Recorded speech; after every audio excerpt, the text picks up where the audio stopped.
Assalomu alaykum, hurmatli talabalar. Demak, beshinchi mavzumizni ham boshlaymiz. Yo'l harakatini boshqarishga kirish fani, beshinchi ma'ruza. Inson psixologiyasi va uning yo'l harakat nazoratidagi fiziologiyasi. Rejalar quyidagicha oltita: sezgi organlari, talab etiladigan kuzatishlar va ularning chastotasi, ko'rish qobiliyatining aniqlik darajasi, ko'rish qobiliyatining buzilishi, ko'rish aniqligiga qo'yiladigan talablar, harakat davomidagi insonning reaksiya vaqti. Hop, sezgi organlari. Demak, sezgi organlari. Bundan oldingi ma'ruzada biroz yuzaki aytib o'tib ketdim. Asosiy beshta sezgi organi bor.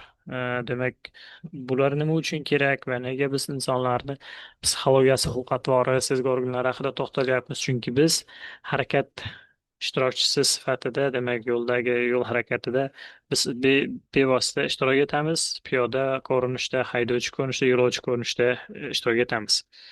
Va bizni beshta demak ma'lumotni olishimiz, biz yo'ldagi axborotni qabul qilib olishimiz uchun beshta sezgi organlarimiz bor ekan. Bu demak tanamizga, tanamiz orqali sezar ekanmiz. Bu bosim orqali qisilishlarni sezishimiz mumkin, yokida tegib ko'rish orqali his qilishimiz mumkin, yoki harorat, issiqlikni tanamizga his qilish mumkin. Isib ketsaylik yoki sovib ketsaylik shu orqali.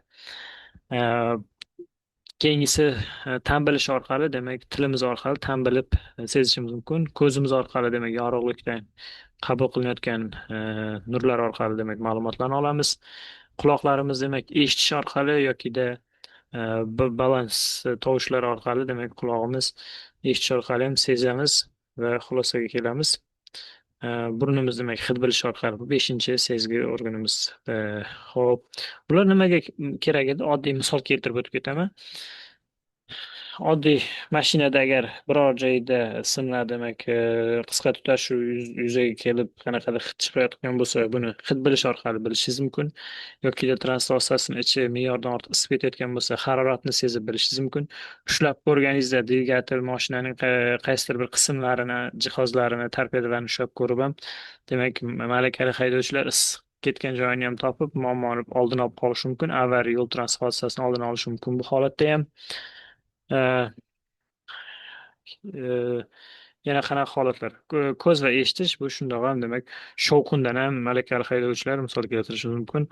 Harakatlanish davomida mashinangizga mingan zahoti kolodkalarda yoki g'ildirak shassi qanaqadir uzellardagi muammolarni, transmissiyadagi muammolarni mashinada birdaniga demak bilib qo'yadi. Yoshi katta malakali haydovchi aytib beradi.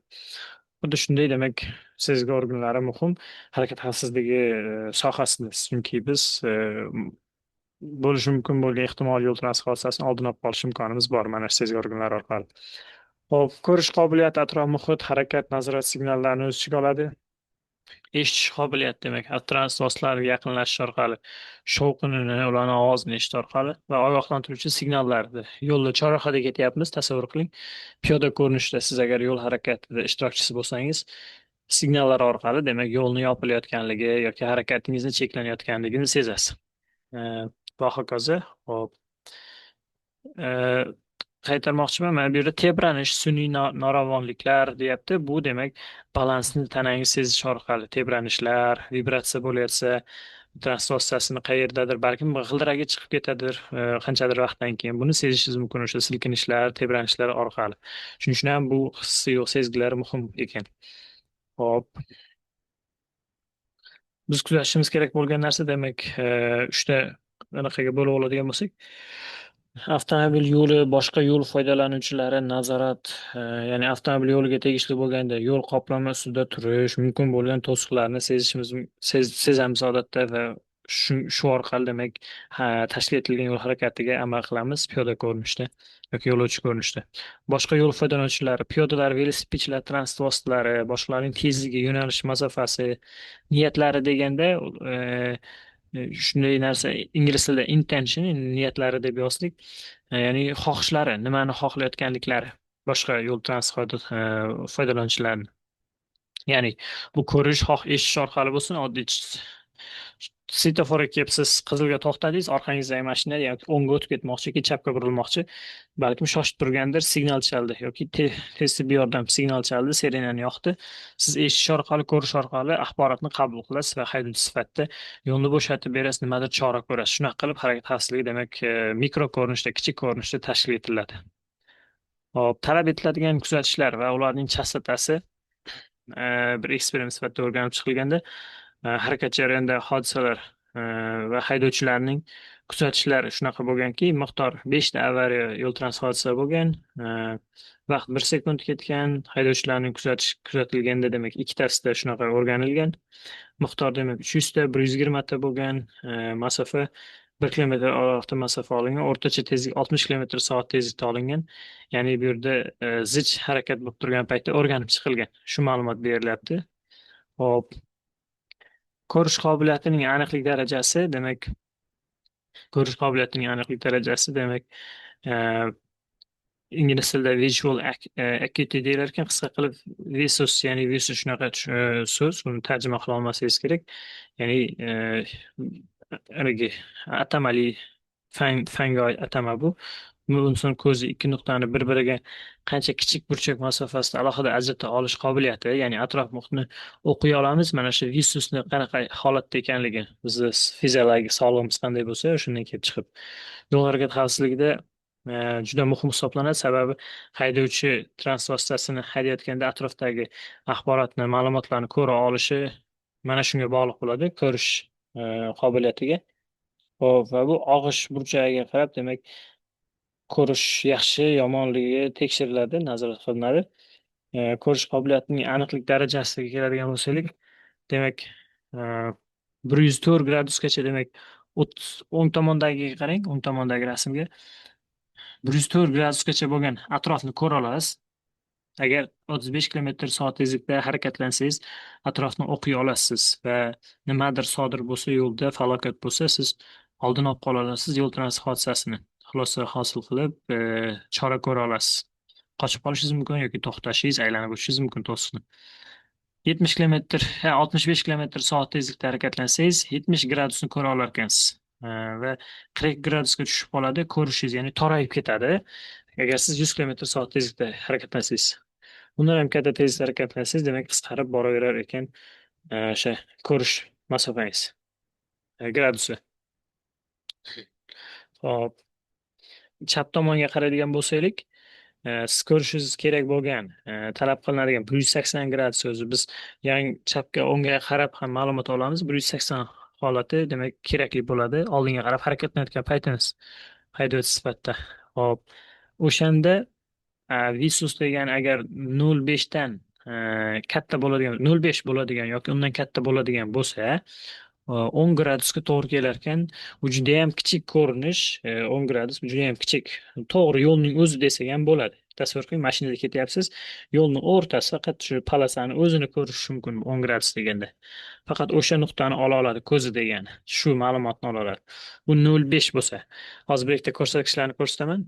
Mana bu yerga qarasangiz, chap tomondagi jadvalga qarang, 0,3 bu juda ham talabga javob bermaydigan ko'rish qobiliyati. Bunda haydovchilarga demak haydovchi guvohnomasi berilmaydi va taqiqlanadi, mumkin emas haydash. 0,5 bu faqat o'sha yengil mashinaga harakatlanishga cheklov qo'yadi, mana o'sha limit hisoblanadi. 0,5 dan baland bo'lsagina transport vositasini haydash mumkin. O'sha limit 0,5. Chunki 0,5 bo'lsa, mana aytganimdek 10 graduslik juda tor doirani ko'radigan ko'zlar bo'ladi. Hop, 0,8 demak yuk mashinalarini chegarasi, undan pasti demak yuk mashinalarini haydashga ruxsat etilmaydi. 1 demak norma hisoblanadi, 1,5 juda yaxshi. 2 bo'lgani bu hawk eyes, ya'ni lochinni, kalxatni anaqasi, ko'rish anaqasi polni atrofini ko'ra oladi degani, ya'ni yon tomonni 180 to'liq ola oladi degan.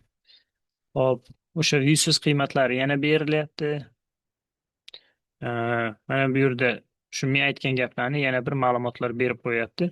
Endi yo'l belgilarini ko'rish masofasi oldinga qarab hisoblanganda deyapti. Shu metrda mana bunaqa chiqadi deyapti. 0,3 bo'lsa 15 metr, 20 metrni ko'ra olishingiz mumkin. Hali bu tezlikka ko'ra bu ham o'zgarib ketadi, lekin o'rtacha tezlikda demak mana shu 15-20 metrni ko'ra oladi. Shunaqa ko'rsatilyapti. 120, 140 metrni ham demak ma'lumotni o'qib ola oladi harakatlanish jarayonida deyapti. Agar Hawk Eyes ya'ni lochin kalxat ko'zdek ko'radigan bo'lsa. Hop, to'rtinchi reja bo'yicha demak ko'rish qobiliyatining buzilishi, ko'rish keskinligi. Hop, kattaroq nishonni aniqlash osonroq bo'ladi ko'z keskinligida. Snell'ning elektron jadvallari bilan o'lchash, ya'ni mana bu shu jadvalni o'ylab topgan odamni shunaqa nomi bilan atalgan. Bunda o'sha kontrastlar o'rganiladida qanchalik yarqirashi, o'zgarishiga qarab demak haydovchilarni tekshirish mumkin bo'ladi, ko'rish boyagi Vsusini. Beshinchisi demak ko'rish aniqligiga qo'yiladigan talablar. Ko'rish aniqligiga qo'yiladigan talablar bu haydovchilarning masofani yo'ldagi belgini boshqa transport vositalari piyodalarni yetarlicha aniq ko'ra olish qobiliyati bo'yicha belgilangan minimal me'yordir. Bu jadvalni boya ham tushuntirib o'tdim. Visus bir deb hisoblanadi, bir bo'lishi kerak. Normal ko'rish bo'lishi va odam ikkita nuqtani bir burchak oralig'ida ko'riladi. Ark minut degani minut shunaqa burchak kesimi ko'rinishda o'lchov birligi. Hop. Requirement for visual acuity yana o'sha ko'rish qobiliyatiga talablar bo'yicha ketyapti gap. Demak, passenger yo'lovchi mashinalarga 0,5, 0,5 dan kam bo'lsa haydash ruxsat etilmaydi. Yuk mashinalarniki 0,8. Agar yomon holatda bo'lsa ham 0,5 ga bo'ladi. Yomon holatda sharoitdagi ko'z ko'rish qobiliyati bo'lsa ham. Ko'pchilik odamlar demak 1,25 chiqar ekan o'rtacha. Siz u bizda agar o'rtacha holatda bo'lsa 1,25 bu ko'rsatkich chiqadi bizda. Kimlardadir 1,5, kimlardadir 1. Hop. Endi mana bu o'ng tomonda rasm yaxshilab e'tibor bering. Agar deyapti ko'rish e, bizni ko'zimiz ma'lumotni ajrata oladigan masofalar 63 metr bo'lar ekan, 0,5 bo'lsa. Ko'pchilikniki 1,25 dedim-ku boya mana bu yerda. 1,25 Visus bo'lsa bizni ko'rish qobiliyatimiz haydovchi bo'lib mashinada harakatlanganimizda bu 160 157 metrni tashkil qilar ekan. 100 metr bo'ladi agar 0,8 bo'lsa 100 metrni ko'rib ola olasiz. Rostdan ham chiqib tashqariga qiziqish uchun 154 metrni, 157 metrni belgilab ko'rib qarasangiz, bemalol ko'ra olasiz. Harakatlangan paytda ham ma'lumotni yo'l belgi bo'ladimi, tablolardagi ma'lumotni siz ola olasiz va unga qarab reaksiya bera olasiz. 6-reja harakat davomidagi insonning reaksiya vaqti. Demak, bu yerda o'sha judayam yomon ko'rish holati va juda yaxshi tomonga qarab belgilangan bu pastdagi gorizontal o'qda. Bu ko'rish qobiliyati agar yomon bo'ladigan bo'lsa, ya'ni bu chizig'imiz mana to'liq uzuk uzuk chiziqlar o'shani ko'rsatyapti nazariy jihatdan. Va qora anaqadagi ehtimollar boyagi ehtimolini ko'rsatyapti, avariya bo'lish ehtimolini. Bu ehtimol juda ham yuqori bo'ladi, yo'l transport hodisasi ehtimoli agar ko'rish qobiliyati past bo'ladigan bo'lsa. Va to'rtdan biroz siljiguncha, ya'ni 0,8 1,25 gacha yaxshilansa, biroz anchagina kamayadi shu oralikda keskin. Keyin birdan me'yorga tushib qoladi. Nima uchun shunaqa chiziq, ya'ni yarimlarigacha kelyapti ehtimol. Ko'rishga bog'liqligi, ko'rish qobiliyatiga bog'liqligini ko'rsatyapti bu yerda avariyalarni, yo'l transport ehtimolini. Nima uchun bu yerda o'rtaga chiziq keyin yoki tekis, nega u nolga tushmayapti, nega pasaymayapti? Sababi videoni pauza ozgina muhokama qilib o'ylab oling va keyin pauzani qo'yib bosib yana men javobimni tinglang.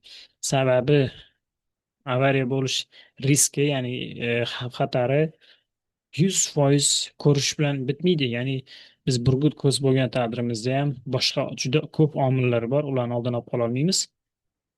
Bir tekisda ketishini sababi ham ming ko'zimiz dahshatli ko'rsa ham, burgut ko'z bo'lsa ham demak 100%ga nolga tushira olmas ekanmiz, risk baribir bo'ladi boshqa omillar sababli. Harakat davomidagi insonning reaksiya vaqti. Endi o'sha harakat vaqtida bizni reaksiya vaqtlarimiz turlicha bo'ladi, turli xil tezlikda. Mana bu birinchi ko'k jadvalga e'tiboringizni qaratamiz. Vaziyat turi demak oddiy oldindan bilingan oddiy holat bo'lgan bo'lsa, ya'ni svetofor borligini bilib kelyapsiz, chorraha borligini, shunaqa holat bo'lgan bo'lsa, sizdagi reaksiya 0,7 dan 1 sekundgacha bo'lishi mumkin. Ya'ni siz oldindan har kuni o'tadigan chorrahangizga kelyapsiz va o'sha chorrahada svetofor borligini bilasiz va o'sha svetofor qizil yongan paytda tayyor turasiz, avtomatik tabiiy ravishda siz ham skordan chiqarib yoki tormozni bosib harakat keltirasiz, ishga tushasiz 1 sekund, 0,7 dan 1 sekundgacha. Murakkab kutilmagan bo'lsa bu jarayon, siz birinchi marta kelib qoldingiz birorta joyga, necha sekunddan keyin yashil yoki qizil yonishini bilmay xayolan qotib turibsiz, qachon qizil yonar ekan, necha sekund ekan bu svetoforning yashili qizili deb o'ylab turgan bo'lsangiz, bu holatda reaksiya vaqti 1,5-2 sekundni olar ekan. Agar sizda stress bo'lsa yoki charchoq mast holatda bo'ladigan bo'lsangiz, bu sekund 2 sekundni 3 sekundgacha cho'zilishi mumkin. 3 sekund bilasizmi, bu katta hisoblanadi. Sababi 3 sekund degani, agar 60 km/soatda yuradigan avtomobil bo'lsa, u 1 sekund o'zi 13 metr yurib ketib qoladi. 3 sekund degani уже 49 metr, salkam 50 metr, yo'q 40 metr ekan. 39-40 metr. 40 metr masofani 3 sekundda o'rtacha tezlikda harakatlanayotgan mashina bosib o'tyapti. Sizni reaksiyangiz agar charchoq holat, stress holati 3 sekundgacha bo'lsa, bu avariya holatini oshirib yuboradi. Ya'ni siz keskin tormoz bermoqchi edingiz yoki keskin siz yashil yonganda harakatlanmoqchi edingiz, orqangizda mashina hozir yashil yonadi deb bosib kelayotgan bo'lishi mumkin. Bunaqa holatda sizni reaksiyangiz agar 3 sekundgacha kechiksa, bu yo'l transport hodisalari ehtimolini oshirib yuborar ekan. Hop, qolgani ham umuman shunga tegishli tushunchalar o'qib olasiz. Hop, bu yerda bir daqiqa yosh bo'yicha ham bu farq qiladi. O'sha narsalar ham hattoki aytib o'tilgan. Charchoq va uyqusizlikda reaksiya vaqtini 50-100% ga oshiradi. Hop, time for reaction yana bu resurslar haqida. Bu уже allaqachon bizga tanish bu anaqa, faqat bitta ma'lumot. Biz boya Visus turlicha bo'lgan paytda metrni aytdim, ko'rishni. Masalan, 1,25 bu o'rtacha odamlarni ko'rish masofasi dedim. O'sha 1,25 bo'lganda, mana bu yerda gap ketyapti Visus haqida jadval. 1,25 bo'lganda 157 metr edi. Endi 1 bo'lganda 1,25 metr. 1,5 bo'lsa Visus 188 metrni ko'rib bemalol ma'lumot ola olar ekansiz. Endi u 80 km/soatiga tezlikda bo'lsa deyapti. Qancha vaqt ketishi o'sha anaqaga ko'rib o'sha ma'lumotni ishga tushishingiz, ishni bajarishingiz. Hop, shunaqa sekundlar ketadi deb ko'rsatadi. Hop, uzoqligini hisobiga bu. Hop. Yana bu yerda aytilayotgan narsa shuki, time for reaction. Hop. The controller should allow enough time for reaction. Ya'ni nazorat qilish, demak, yetarlicha imkon berish kerak. Reaksiya uchun yetarlicha vaqt beradigan bo'lish kerak. Boya aytyapmiz, biz yo'l harakatini boshqaramiz. Bularning hammasini o'qib chiqishimizdan, bilishimizdan maqsad nimaga? Biz ertaga svetofor yo'l belgini o'rnatayotganimizda shuni inobatga olishimiz kerak ekan. Chunki biz yo'l belgini shunaqa imkon beradigan, reaksiyaga kirishishga imkon beradigan darajada 2-3 sekundda, agar u 60 km/soat tezlikda yuradigan bo'lsa, 40 metr yurib o'tib ketyapti dedim-ku. O'sha 40 metrda kam qilib qo'ya olmaymiz. Shuning uchun ham shaharda 30 metrdan kam takrorlanmaydi yo'l belgilari qo'yish, 50 metrdan yaqinda yo'l belgilarini qo'llash effekt bermaydi. Bekorga emas. Mana shu reaksiya va uni anglab yetib haydovchi qabul qilishiga bog'liq ekan. Xo'p, about 5 seconds from the sign to action degani belgidan harakatga tushguncha 5 sekund deb olish kerak deyapti. Important, especially in road signing degani, ya'ni yo'nalishlarni, ya'ni Chinozgacha falon kilometr, chapga yursang Jizzaxga yurasan degan yo'nalishlarni ko'rsatuvchi belgilarga albatta juda muhim bu sekundlarni to'g'ri belgilash va shuncha masofadan to'g'ri o'rnatish yo'l belgilarini. Visibility under street lighting degani, ya'ni yoritilgan ko'chada, demak, ko'rish anaqasi, qobiliyati. Bu protiv mashina kelayotgan paytdagi ko'rishini holati. Agar sizni chiroqlaringiz mashinaning transport vositasi chiroqlari o'chirilgan bo'lib, yoritilgan ko'chada kelayotgan bo'lsangiz, To'q rangli obyektlar 50-60 metrda, oq rangli obyektlar 80-100 metrdan ko'rinadi deb keltirilyapti.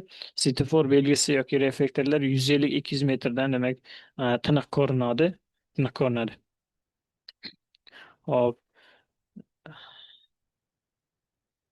Ikkinchi tomonda visibility under glare, ya'ni boyagi protiv mashina kelib turgan paytda, qarama qarshi harakatlanishli mashina bo'lgan paytda, demak, ularni mashinalarni farasi ko'zimizga uriladigan masofada, demak, qanaqaga yomonlashadi. E, O'sha haqida ma'lumot keladi. Qarama qarshi faralar bilan oq obyektni 25-30 metrdan ko'radi. To'q obyektni esa 15-20 metrdan ko'rishimiz mumkin.